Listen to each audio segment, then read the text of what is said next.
मी त्यावेळेला शनिवार रविवार जळगावला जात असे. शुक्रवारी मुंबई रात्री सोडायचो, सोमवारी परत यायचो.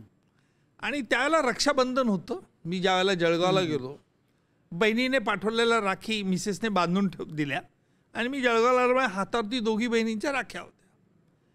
कसाब नेहमी हा मला तिथे कोर्टात रोजच असायचा. कसाब बघत होता की पोलीस लोक हे आले की सॅल्यूट करतात, हे साक्षीदार तपासतात, न्यायालयात हे बोलतात सरकारतर्फे, आणि तुम्हाला बादशाह म्हणायचा. अच्छा. तो बोले बादशाह आपने ये क्या पहना है.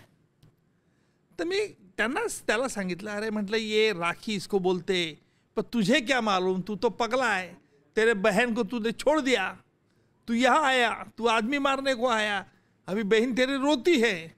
असं मी त्याला इमोशनल करत होतो. काय असं माझी पद्धत अशी आहे की माणसाचा चेहरा कसा बदलतो, रिफ्लेक्ट होतो, त्याच्यावरून त्याच्या माणसाच्या मनात काय चाललंय तुम्ही सहज ओळखू शकता. आणि कसा काही बघत होता, माझ्याकडे ऐकत होता. तेवढ्यात न्यायाधीश महाराज आले. न्यायाधीशाने मला विचारलं काय झालं, काय म्हणत होता. मी न्यायाधीशांना पुन्हा हे सगळं सांगितलं, काय बोलणं आमचं झालं होतं. आणि मग तेवढ्यात मी न्यायाधीशांशी बोलत असताना कसाबने मान खाली घातली, दोघी बोटं असे डोळ्यांवर नेले आणि असं केलं. आता दुर्दैवाने इंग्लिश चॅनलचे जे रिपोर्टर्स होते त्या मुली कोर्ट सोडून ऑर्थोडोरतून बाहेर पळाल्या आणि त्या मुलींनी ब्रेकिंग न्यूज दिली. कसाबच्या डोळ्यात पाणी आलंय. सरकारी वकील निकमांनी राखी पौर्णिमेची आठवण काढली, कसाबला बहिणीची आठवण आली. अशा तऱ्हेच्या त्या बातम्या सुरू झाल्यानंतर मग चॅनल पॅनल डिस्कशन बसलं. त्यांनी सांगायला सुरुवात केली की खरा आरोपी कसाब दिसतच नाही.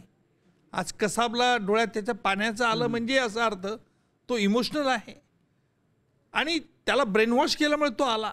खरे मास्टरमाइंड तिकडेच आहे. मग काही नाही, सरकारवर आरोप, सरकार पकडू शकलं नाही. त्याच्याबद्दल एक सहानुभूती निर्माण होते असं तुम्हाला वाटलं?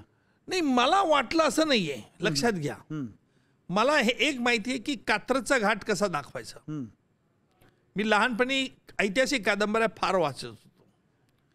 आता तुम्ही पत्रकार मंडळी काय करतात, एखाद्या पक्षाचा उपप्रश्न आता इथे मला पकडायला बघत होतात, परत सहानुभूती तुम्ही ते मिळवतात. तसं नाही आहे विनोदजी, खरंच जे सांगतो ते.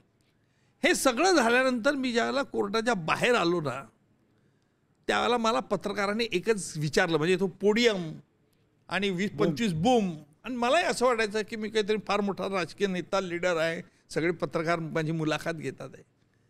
आणि मला विचारलं, उज्ज्वलजी तुमची पहिली प्रतिक्रिया काय. कसाबच्या आज डोळ्यात पाणी आलेलं आहे, तुम्ही काय सांगू इच्छितात. मग दुसऱ्याने लगेच प्रश्न फेकला की का कसाबला तर अजून त्याचे ज्यांनी पाठवलं त्यांना तर तुम्ही पकडू शकले नाही. असतात ना काही पत्रकार आपले. मग तिसऱ्याने विचारलं, निगम तुम्हाला असं वाटत नाही काय सरकारचं फेल्युअर आहे का. आता कुठे चालले बघा लाईन, सरकारचं फेल्युअर का, कसाबच्या डोळ्यात पाणी, कसाब अगदी कोमल हृदयाचा. म्हटलं हे ऐकल्यानंतर सगळे प्रश्न संपले का तुमचे. हो सगळे संपले. म्हटलं आज कसाबने मटन बिर्याणी मागणी केली माझ्याकडे, संपलं. तर कसाबने मटन बिर्याणीची मागणी केली याच्याने वनवास पेटून गेला. राजकीय नेत्यांनी त्यांच्या राजकीय फायद्याकरता सरकार कसाबला मटन बिर्याणी देत आहे. काही राजकीय नेते जाऊन आल्याचे माझं माहिती आहे. आणि दुसऱ्या दिवशी न्यायालयात हा प्रश्न उपस्थित झाला. कसाबच्या वकिलाने तक्रार केली की निकम म्हणतात की कसाबने मटन बिर्याणी मागितली. मी त्याचा वकील, माझ्याकडे मागितली नाही, यांच्याकडे अशी मागितली. आणि मग न्यायाधीशांनी मी सांगितलं की साहेब, न्यायाधीशांनी मला विचारलं काय झालं निकम, तुम्ही सांगितलं असं चॅनलला लोकांना. म्हटलं साहेब काय झालं, कसाब हा पाकिस्तानमधून आला, तो रोज नॉनव्हेज खाण्याची त्याची सवय असं मी ऐकून आहे. आता मटन बिर्याणी त्याने आवडते हे मला माहिती आहे, पण त्याला मटन बिर्याणी दिली की नाही, देतो की नाही, मागतो की नाही, हे असं मराठी आपण साहेब विचारा त्याला मटन बिर्याणीबद्दल काय. आता मी एवढंच बोललो, आपण त्याला विचारा मटन बिर्याणीबद्दल काय. म्हणजे मी मागितली, त्याने माहिती, हा शब्द प्रयोग वापरला नाही. आता कसाब बेटाला असं वाटलं की त्याला मटन बिर्याणी द्यायच्या गोष्टी चालू आहेत.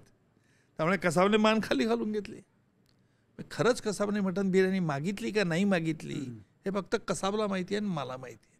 आणि आपली संस्कृती असं सांगते, जी व्यक्ती चालली जाते जगातून तिच्याबद्दल वाईट बोलू नये.